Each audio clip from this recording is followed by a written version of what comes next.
Сегодня включили сирену. Сегодня включили сирену в связи с наводнением.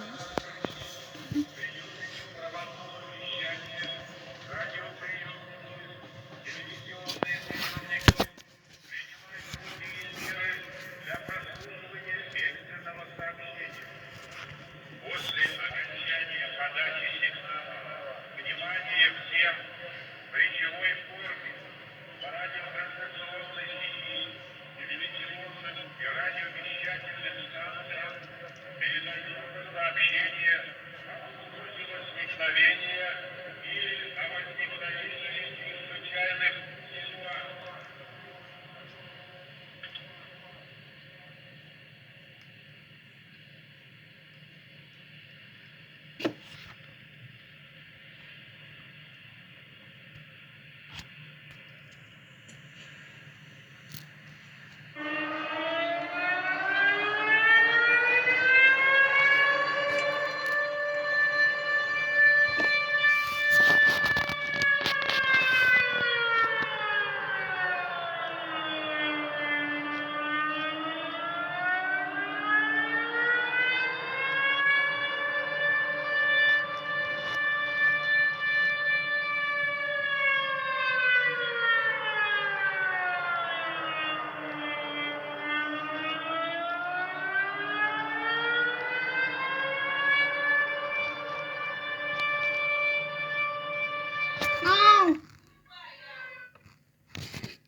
Короче, вот.